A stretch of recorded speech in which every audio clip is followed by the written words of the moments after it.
नमस्कार. America, Iran, Israel आणि काही आखाती देश आहे याच्यामध्ये सध्या आपल्या जगाच्या या आपल्या धर्तीवरती युद्धजन्य परिस्थिती सध्या चालू आहे आणि त्या युद्धजन्य परिस्थितीची जी झळ आहे ती आपल्या भारत देशाला मिळत आहे.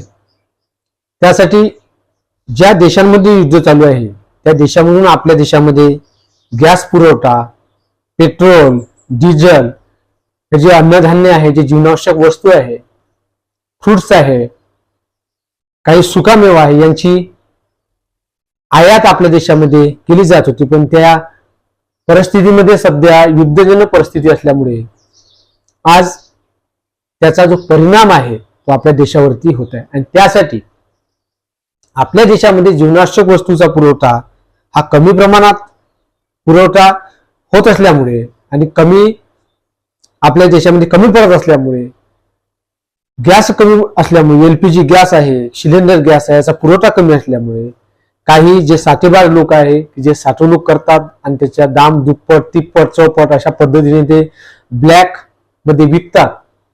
या गोष्टींची झळ आपल्या भारत देशातील जनतेला न होण्यासाठी आपल्या देशामध्ये ऍस्मा कायदा आता लागू केलेला आहे. आता हा ऍस्मा कायदा म्हणजे काय ते समजून घेऊया. बघा, 1968 साली संसदेत कायदा मंजूर झाला हा ऍस्मा. आपत्कालीन परिस्थितीमध्ये जीवनावश्यक सेवा बंद पडू नये म्हणून हा कायदा लागू केला. दैनंदिन वापरामध्ये ज्या लागणाऱ्या वस्तू आहेत त्या सेवांचा ऍस्मा कायद्यामध्ये समावेश आहे. जसं तुम्हाला मी आधी सिलेंडर गॅस आहे, अन्नधान्य आहे, जे काही जीवनावश्यक वस्तू किराणा वगैरे आहे, त्याच्या वस्तूची भाववाढ न होण्यासाठी, भाववाढ रोखण्यासाठी हा ऍस्मा कायदा लागू केलेला आहे. जे ब्लॅक मध्ये विकतात त्यांच्यावर आळा घालण्यासाठी हा ऍस्मा कायदा आपल्या देशात आता लागू केलेला आहे. गॅस पुरवठा नियंत्रित करणे आणि साठेबाजांवर कारवाई करणे आता शक्य होणार आहे या ऍस्मा कायद्यामुळे. त्यानंतर घरगुती एलपीजी आहे, पीएनजी आहे, कमर्शियल गॅस आहे, वाहतुकीसाठी सीएनजीचा आता प्राधान्याने पुरवठा होणार आहे. म्हणजे सीएनजी जो गॅस आहे तो प्राधान्याने पुरवठा करणार आहे. याची जे पीएनजी गॅस आहे, कमर्शियल गॅस आहे किंवा जो घरगुती आपला एलपीजी गॅस आहे याची वाहतूक करण्यासाठी सीएनजी गॅसचा आता उपयोग होणार आहे, पुरवठा होणार आहे. गॅस सिलेंडरसाठी देशामध्ये आता ऍस्मा कायदा लागू झाले. याचे फायदे काय आहे? ऍस्मा कायदा लागू झाल्यानंतर आपल्या देशामध्ये याचे फायदे काय होणार? तर याच्यामध्ये बघा, संपावर बंदी असणार आहे. याच्यामुळे सरकार जे अत्यावश्यक सेवांवरील संपांना बेकायदेशीर घोषित करू शकते.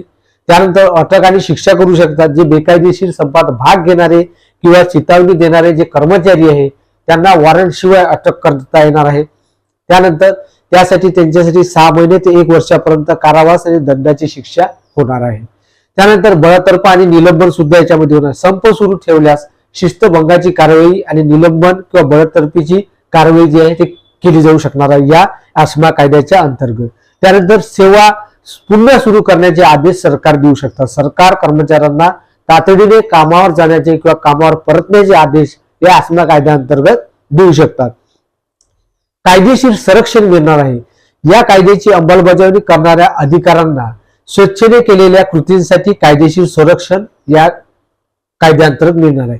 जे अधिकारी आहे जर त्यांना स्वेच्छेने जर एखाद्या ठिकाणी जर साठवणूक केलेला जे गॅस पुरवठा आहे किंवा जी जीवनावश्यक वस्तू याचा पुरवठा लोक जर साठवणूक करून जर त्याला ब्लॅक मध्ये विकत असेल तर यासाठी ते कारवाई करू शकतात आणि त्यासाठी त्यांना संरक्षण या कायद्याअंतर्गत मिळणार आहे.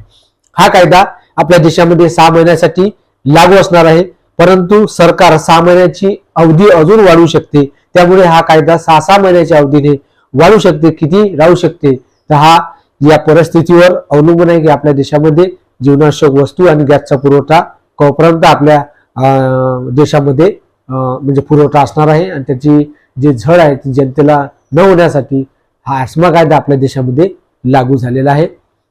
लवकरात लवकर युद्धजन्य परिस्थिती थांबावी असे प्रयत्न आंतरराष्ट्रीय स्तरावरती चालू आहे आणि याची झळ जी आपल्या देशाला मिळत आहे. त्यामुळे जनतेला एक आव्हान आहे की गॅस असो, जीवनावश्यक वस्तू असो, पुरवठा न करता सुरळीतपणे चालू द्या. फक्त ब्लॅक मध्ये जर कोणी विकत असेल, ब्लॅक मध्ये जर त्याचा वापर जर करत असेल, एलपीजी गॅसचा दाम दुप्पटपणे विकत असेल तर तुम्ही पोलीस स्टेशनला किंवा सरकारला किंवा एखादी प्रशासन स्तरावरती तुम्ही तक्रार नोंदवू शकता.